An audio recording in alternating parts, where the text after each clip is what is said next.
Alors, chapitre 5, stratégie d'implémentation et de déploiement de l'automatisation des tests. Alors, dans cette vidéo, on va voir la partie 5.1.1, appliquer l'automatisation des tests à différents niveaux de tests dans les pipelines. Ensuite, dans les prochaines vidéos, donc expliquer la gestion de configuration pour les testware, expliquer les dépendances de l'automatisation des tests pour une infrastructure API.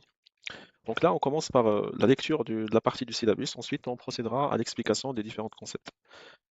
5.1.1, appliquer l'automatisation des tests à différents niveaux de tests dans le pipeline.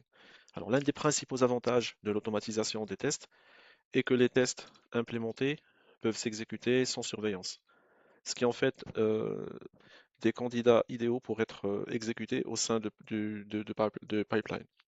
Cela peut se faire par le biais de pipeline CI/CD ou utilisé pour exécuter les tests régulièrement. Alors, les niveaux de tests sont généralement intégrés comme suit. Les tests de confirmation par TAF-TAS pendant le build peuvent être considérés comme une sous-espèce de test de composants. Ces tests sont exécutés pendant le build d'un projet d'automatisation des tests TAF-TAS et vérifient que tous les chemins d'accès aux fichiers utilisés dans les scripts de tests sont corrects, que les fichiers existent réellement et qu'ils se trouvent dans les chemins d'accès spécifiés. Euh, le deuxième niveau, les tests de composants, font partie de l'étape du build du pipeline, car ils sont exécutés sur les composants individuels, par exemple les classes de bibliothèque, les composants web.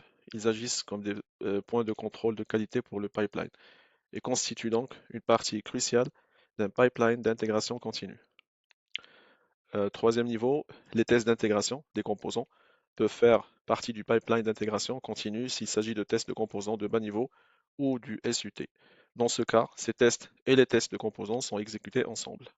Les tests système peuvent souvent être intégrés dans un pipeline de déploiement continu où ils font office de dernier point de contrôle qualité du SUT livré. Les tests d'intégration entre les différents composants du système font souvent partie d'un pipeline de livraison continue en tant que point de qualité. Ces tests d'intégration du système garantissent que les composants du système développés séparément fonctionnent ensemble.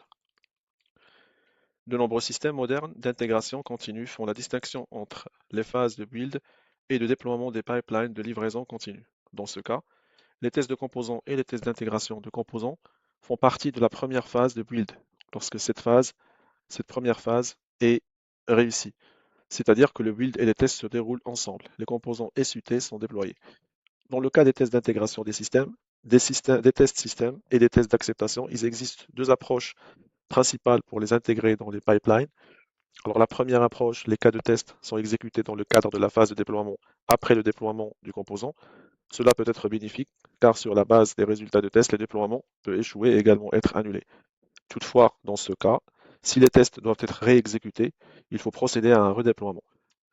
Les cas de test sont exécutés en tant que pipeline distinct, déclenchés par la réussite du déploiement.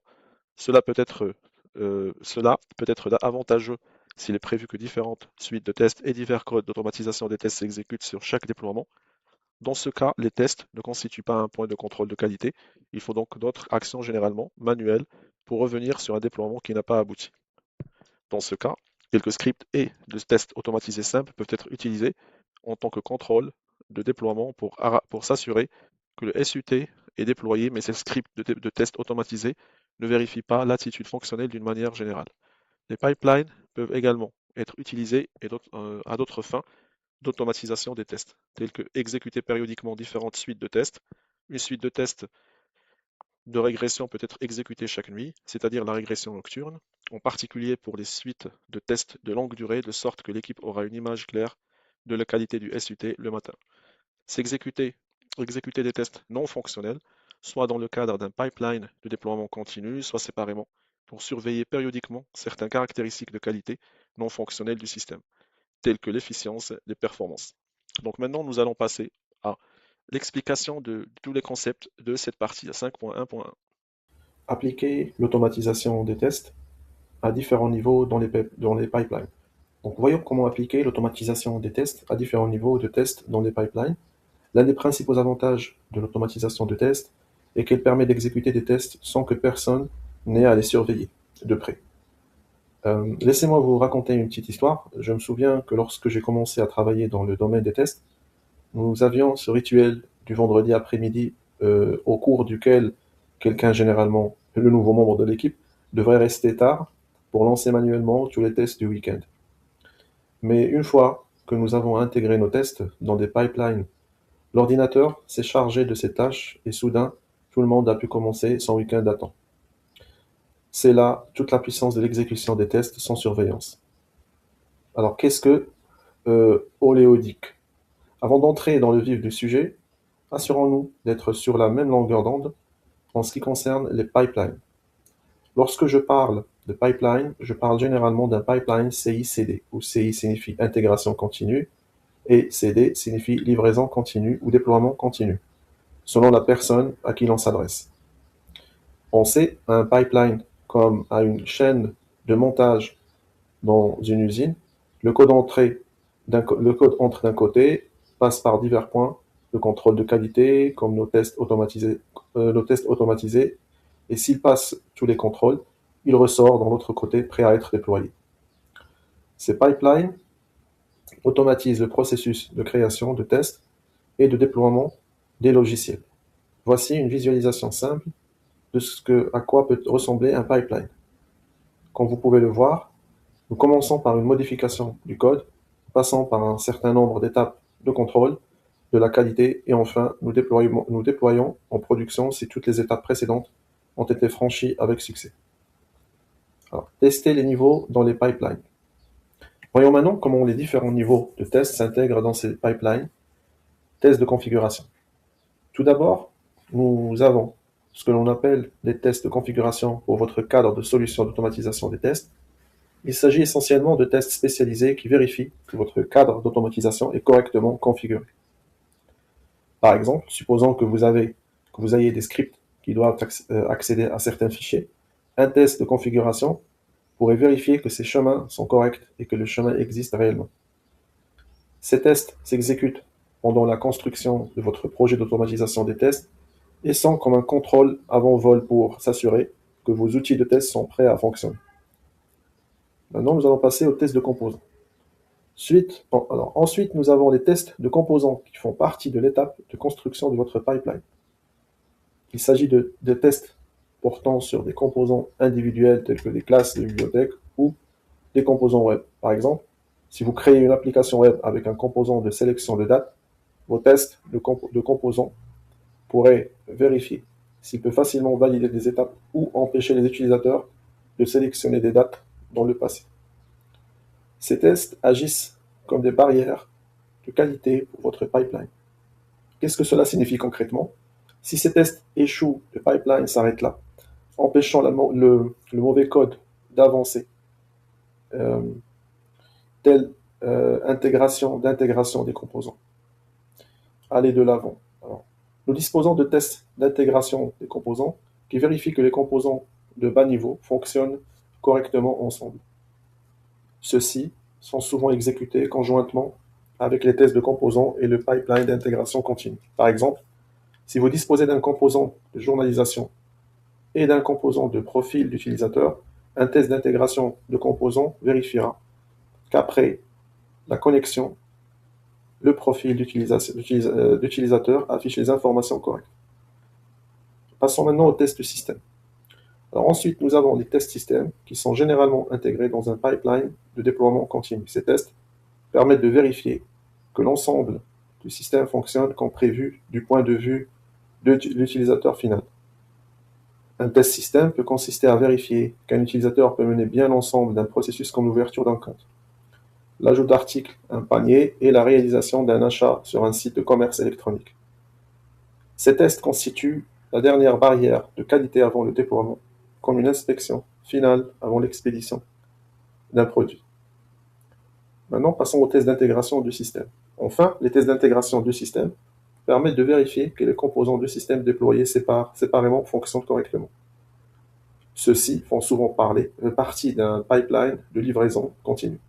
Par exemple, si votre application doit communiquer avec une passerelle de paiement ou un service tiers, les tests d'intégration du système vérifieront que cette communication fonctionne correctement. Différentes approches de l'intégration des pipelines. Il existe aujourd'hui deux approches principales pour intégrer les tests de niveau système dans vos pipelines.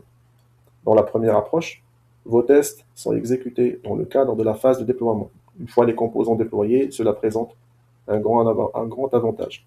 Si les tests échouent, le déploiement peut automatiquement échouer et même être annulé.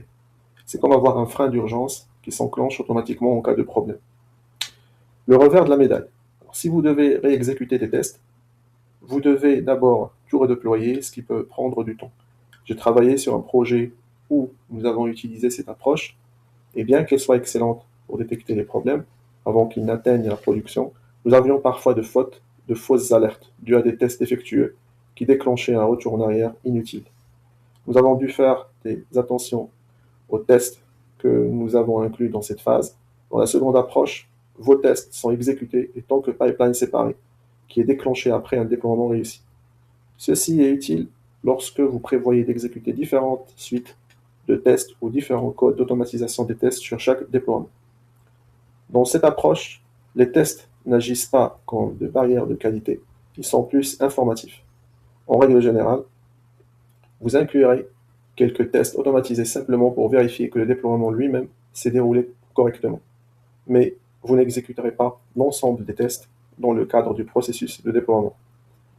J'ai constaté que cette approche fonctionnait bien dans les organisations où différentes équipes de tests devraient exécuter leurs propres tests spécialisés sur le logiciel déployé.